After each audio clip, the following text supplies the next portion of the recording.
What it is, y'all, and welcome back. Unless this is your first time, if it is, do consider dropping a subscribe. Today we're going to be talking about basically the latest episode of Wistoria 1 and Sword. That would be episode 7, and compare it to the manga.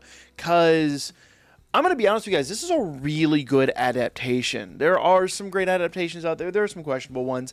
One thing that the anime community's gotten right lately is adaptations tend to be really rock solid, and at least compared to their original counterpart. Now, sometimes they will make changes, sometimes they will make improvements. This is one of those situations where I think the manga actually does a better job of explaining, but if I really have to be honest here, a lot of that could just be the translators. You know, sometimes translators try to, over-translate, kind of, get rid of some of the localizations and things like that. There's just some weird stuff. Now, this being a fantasy manga, there's not a lot of localizations they have to manipulate, but you'll kind of see what I mean here in a moment. So we're going to kind of go piece by piece. I actually have the manga next to me here. Yes, I have picked this up. Yes, I've been quite enjoying this. I'll be honest with you guys, I would highly recommend picking it up. The downside is a lot of the twists and turns that are going to come in the anime later do get spoiled, but I'll try to avoid, obviously today's video is not about spoilers. Today's video is literally just about comparing the two and enjoying it. If you guys really do seem to enjoy this, then we'll continue doing this for all the other episodes. I'll even go back and do all the back episodes. I think I threatened to do that already, but nevertheless, let's jump in. So as you can see, that little blurb we got at the beginning with Elfie, all of that is actually here. She was asleep. That wasn't just like anime filler stuff. That was actually here, which I appreciate, because a lot of times these types of things can be anime only. They can just be filler stuff to kind of fill in time. If you guys want to follow along, basically this episode is chapters 9 and 10 of the manga. A lot of episodes are roughly one chapter. This one just happens to be 2, but there's also a lot of action. And to get that on paper, obviously a lot of just very minute details that give you a lot of detail about the character have to be included. And because when you animate that, a lot of those things that take, 2-3 pages here, taking your seconds in animation. So we'll get to some of that here a little bit later. So when we left off, this was the showdown between Will and Julius. And I mean, the only real difference here, and it was actually from the last episode, is that Will didn't leap over the Colosseum. He just kind of walked in. And that's really more like last episode's difference. Here, there's really not even a lot of differences between their battle. So he's just kind of there. He challenges him. He's like, nah, bro. I think in the anime, Julius was a lot closer to the crown. Of course, when you're doing an animated perspective, you want you want there to be weight behind this. You want there to be real, tangible threats to your protag. So having Julius within arm's reach of it really kind of sets home, this is almost over with. And the only reason Julius is kind of engaging Will here is hubris. That's it. That's 100% why this is going down. So, and it's very clear here. You can kind of see where his speech bubble kind of goes black here. It's kind of indicating that he's having he's making a decision based on hubris, based on his his confidence and his cockiness. And of course, Will puts on his glasses, which always means he's getting down to business. I love that. It's even a detail in the manga. You'll see there's a difference between Will in any of the previous panels. There's none right here, where he doesn't have his glasses. I think for this whole 2 chapters, he has his glasses on. But whenever he puts those on, it's go time. Kind of appreciate that too. But nevertheless, it's all right here. And like I said, most everything is pretty shot for shot. I mean, there's very few differences. They even got the stancing right. They got the smoke screen right. Everything was just, you want to talk about pretty much dead on. Everything here. Even every scene from this was pretty much in the anime. It was almost shot for shot. Even, let me kind of close this in a little bit so you can get a little better perspective since the logo is in the way. In fact, you know what? I'll just make this logo a little bit smaller here so maybe you guys can see that. That might help you out a little bit. There we go. There we go. But a lot of these types of positionings and scenes and things like that.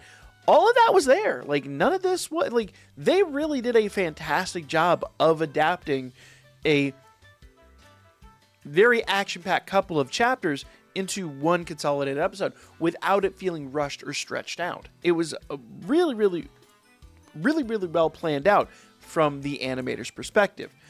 He even mentions down here a fourth volley, and they talk about how many of the Juliuses there are.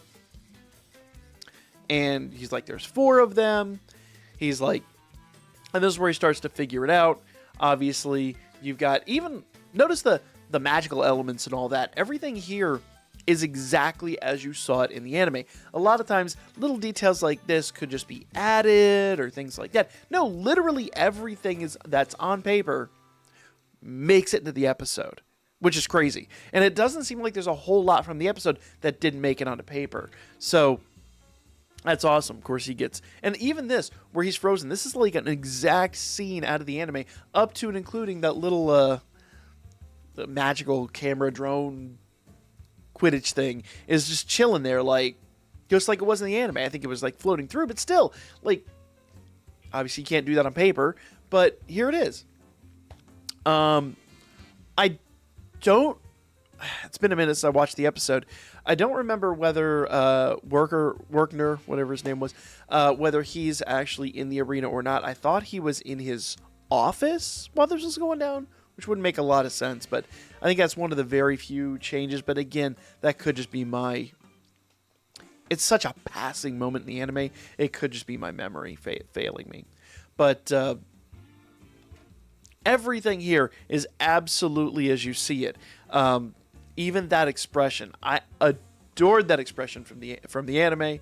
And one thing that I do want to mention here, as we go down, you obviously get like the gritted teeth expression. You get this dashing, like everything was there, and I can't stress enough how much effort they went into to really get this right. Even notice like all these lines and all that represent a lot of the attacks just incurring.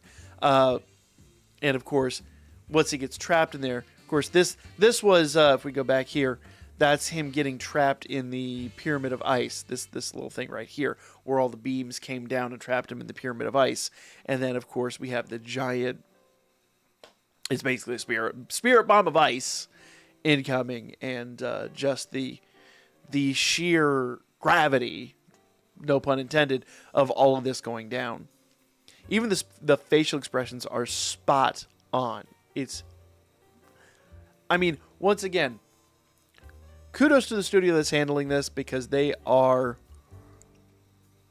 There's a lot of detail in them. I've read a lot of manga in my day, and, some manga have an insane amount of detail. Some manga will just be like a white page with a little tiny bit of action. There's a lot of detail in here, especially if you look at his hair.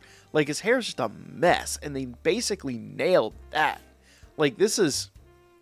The facial expressions and all that are so important, because they really show the drive and determination of this character. And I mean, you see the sharpness of his teeth, the slant of his eyes, the hair dripping down. It all gives you this like aura about this character, about Julius, and just how, I mean, he's pretty evil. Let's be fair. He's evil.